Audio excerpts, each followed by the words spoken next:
Okay, good morning. We're in the middle of Hilchah Shchita, Yoreh, the end of Siman Kaf.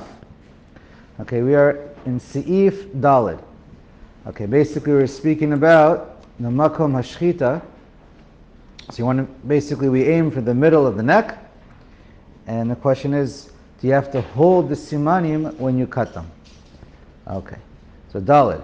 Tov lizaher l'mashmesh b'simanim u'letofsam kodem shchita. It's good to hold on to, grab them, stabilize the simanim, right? The kana and the veshet, esophagus and trachea. Kedei she is demenu kodem basar atzavar. So that you cut them right away. You go through the skin, hopefully or possibly you get the veins, and then you go ahead and the main thing is the two simanim. Okay, we want to make sure we get that before we start hitting even the muscle in the neck, and certainly before, we want to stop before we get to the vertebrae, the bones. V'tzarich imun yadayim v'zihirut kadola, and you need special concentration or just a little gifted with your hands. Just careful with your hands. And she'im lo yemashmesh bahem v'yazminam lefanav kodem shchita karov hadavar me'od lifshoa v'lachtoch hamafreket kodem simanim. If you're not careful, you're not watching or holding, it's very easy to end up just going through the neck bone, the vertebrae, before you get to the simanim. Now, just l'maisa, how do you hold the animal? So, I spoke to Rabbi David, and Nishochet knows, chickens, you just hold back, you stretch the neck on the back, or the way you hold the neck and the back and the head, and so you just pull down or pull back from the neck, and then that makes it nice and taut. Also for cows, he said, that's also basically what they do, is they stretch the skin.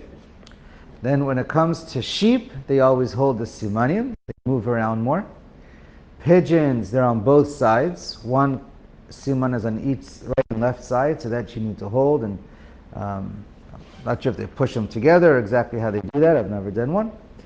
You also hold the ducks, the simanim, and when it comes to turkeys, some do and some don't.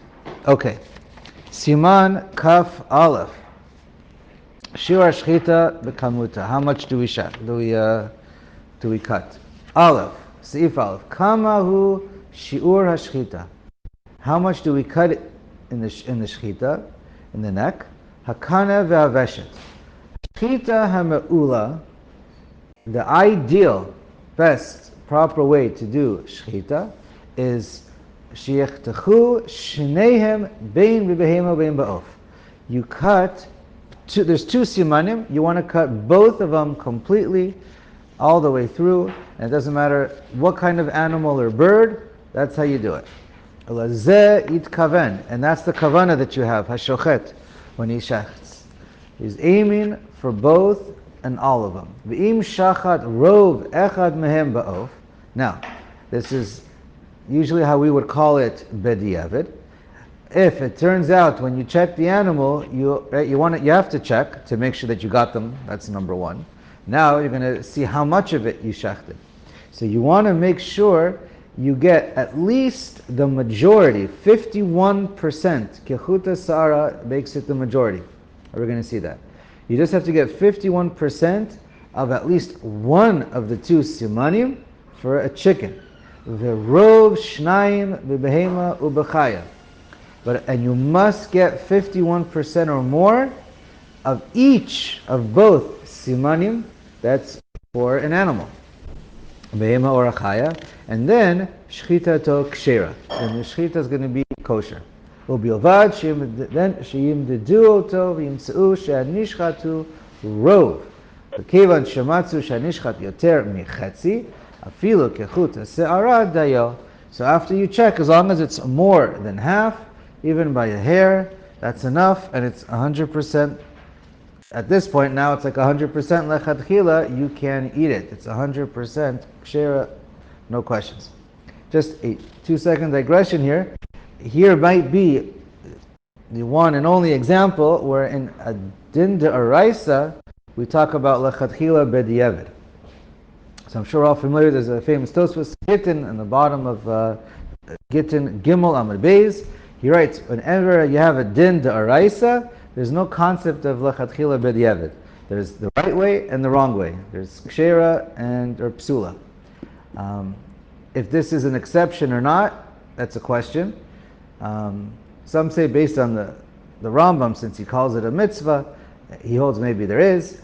But anyway, Rashi, real simply, he explains, I forget exactly which stuff, maybe it's kaftet on the top, on Amud Aleph. So he says this is a din, mid'araisa, you only have to get rov. And mid'araisa, you only have to get one of the chicken. It's a din d'Rabbanan that a shochet must aim to get both, all of both in all cases. So that's the easiest teretz for that. One other thought is some say whenever you have a din d'oraisa that is like a machshir or a matir, like shchita, then it is shaykh to have such a concept of b'diavad and lechatchila. I'll just tie back to from Siman right before, but also when it comes to brachos, the shach over there says, so brachos we know are all derabanan except for the one or two exceptions of Torah and Birkas Hamazon. So, but there we know there's a principle of over l'asiyatan. So we said, but there's an exception by tvila, an exception there. So how is that possible?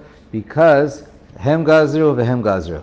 So that's easy to say by brachos. So the question is by shchita. So okay, let's go on and we'll finish the siman.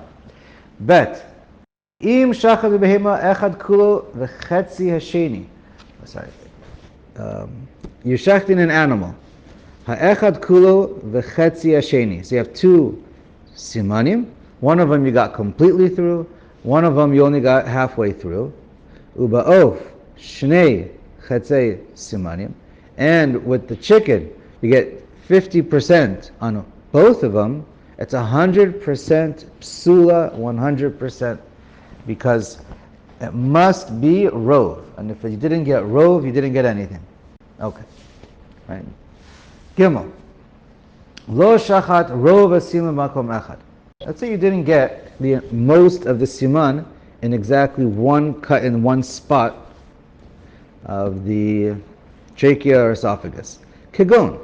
Shehitchel lishchot. You start shachting. You're slicing one of the simanim. V'nitapecha siman. And then now the siman moves a little bit. V'gamra sham. And then you continue there. Uben shneim, but you continued next to it. Uben shneim rov. So if you're able to could you add the two cuts together? The answer is yes. Kshera.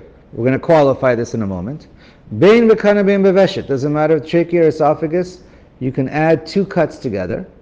Now, the poskim and Shach point out, and generally speaking, this doesn't really apply to us because we hold Shia of Kol Dahu is a psul 100%.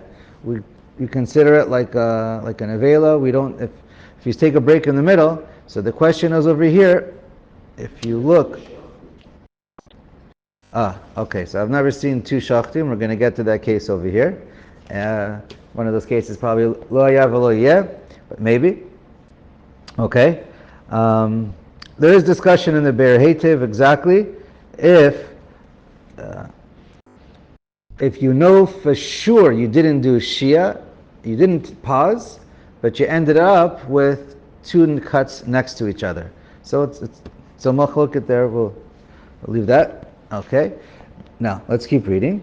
Lo mibayim shnei achatachim shavim behekaf echad.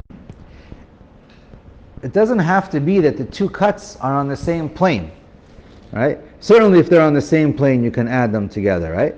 Same circumference, same plane, whatever. Aval, ela, afilu ha'echad litzad harosh ve'hasheni litzad mata. Even if one is higher up, caudal, towards the head, and the other one is lower down. Got that reversed. Cranial is closer to the head, caudal is lower down to the lungs, or to the tail. Then it would be kasher. In other words, you have them on two different planes, you can still add them together. However, wait, don't stop here. Benim adam echad shachat kach b'shnayim or shlosha mekomot.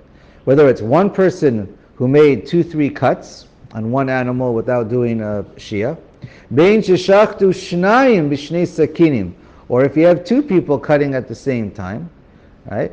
Aval im hakol betzad, so then that's okay. You're allowed to add two different spots, even if they're on two different layers or heights along the simanim. Aval im hakol betzad echad kegon shel acha shitchil lishchot me'at hiniach zeh hamakom v'shachat lamata.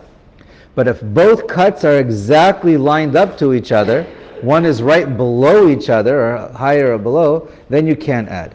Olamala mimenu be'oto tzad, on the same side. If it's on the same part of the exact same siman, you have to be able to has to be next to it, the cut. Tzarich shehi harov b'makom echad. So you have to be able to look at one, looking down ki'ilu, and on one field get an entire row, at least if you add up all the cuts together. If it's in a different spot, then it's okay. Even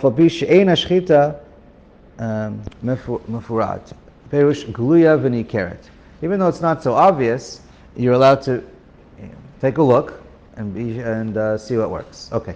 Daled. Shchita osiyah b'kakumos o kishinei hamasrek kshira. Now, kumos means you shecht at an angle, and this is sometimes commonly done, especially with chickens, but depends. If you cut at an angle, it's fine, as long as it's within the correct makom hashchita. Shinei hamasrek, it's a bit confusing among the poskim what exactly it means. It's not so clear. Basically, you could understand it as little cuts, like we just spoke about, or it's getting angled a little bit. Anyway, so that would not be, so in the Mikra Din Halacha, as long as you're not going to have any issues with Shia, Chalada, whatever, it's going to be fine. But Lamaisa, it's not really okay because we have a Shia of Koldahu is a problem. So generally speaking, this Halacha is applicable that for an angle, it's okay. Okay, one more. Hey, Hayat Tzarich HaKaneh Chatuch. When you came to the animal, it was already partially cut. So we know by a veshet, a one pinpoint kol shehu of a cut or a hole and a veshet makes it a treifa. But by a kana, to be a treifa, it must be the majority. So that's why, here's the case. You found half of it cut, so it's still not a treifa. Comes along the shochet, V'shachat, and he wants to finish off the shchita. V'shlim l'rov. Haga, v'yadeh shelo nikeva veshet, and he made sure to check that the veshet didn't have any cuts into it, right? Because now it's if you see that the kana has a cut, the veshet might, so you must be extra careful to check. But that's okay, kasher, because it wasn't a treifa yet, and you made it rov. Your cutting action doesn't have to be an entire 51%. It could be 1%, as long as you make it go over the threshold that now it's 50%, 51%. And now, if you cut in a place where it's completely shalim, upaga bechatach, like it was cut on one side, and you started cutting from the other side where there was no cut. And then you reached it, you went all the way across, so you made it rov, then it's kasher. So it was either there, it has a sickness, maybe someone got a bullet, someone else did it, but it wasn't part of the shechita.